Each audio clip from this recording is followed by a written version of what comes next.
Hi, it's Swirl Solutions Tech Tuesdays, and today I will be talking about the dreaded subject, BlackBerry versus iPhone. Okay, now remember, this is only my opinion. I've been training for BlackBerry for about 12 years, and we added iPhone and iPad and Apple products to our mix about 2.5 years ago or so. So we see it probably from a different angle than a regular consumer when you go buy devices. So there's actually a couple things that you want to consider. There are tons of fantastic smartphones out there. So BlackBerry and iPhone aren't your only choice. That's just what we know, because we always will train on the top two within the kind of organizations in corporate. Okay?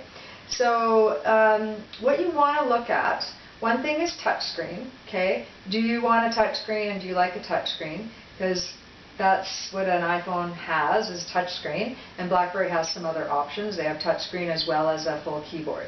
Now, from a support standpoint, you might wonder why your organization sticks with BlackBerries. Because they're very easy to manage. Now, they've had a horrible time in the press. I don't think all of it is deserved, where Apple seems to be the knight in shining armor right now in the press, and they can do no wrong. When we look at it from a support side, there's actually a lot of issues that we see with having an iPhone.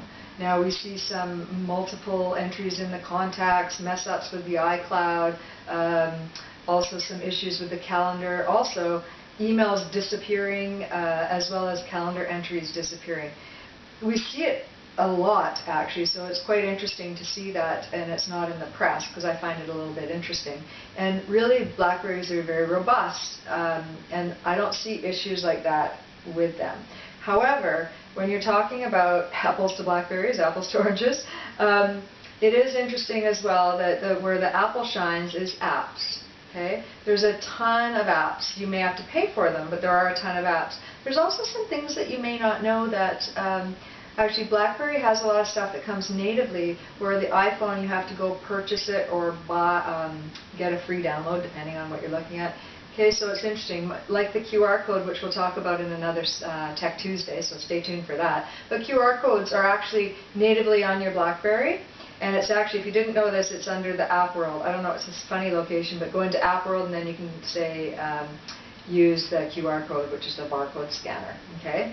On iPhones, you would have to go and get from iTunes or the App Store, you would go get a QR reader. Okay? So it's kind of interesting. I would love to know your thoughts as well. And one other thing is that what we find as well is that the data usage is higher because they don't compress the data yet. I'm sure they will in the future. I hope they do. They don't compress the data when you're traveling, let's say. So BlackBerries are cheaper for when you're roaming.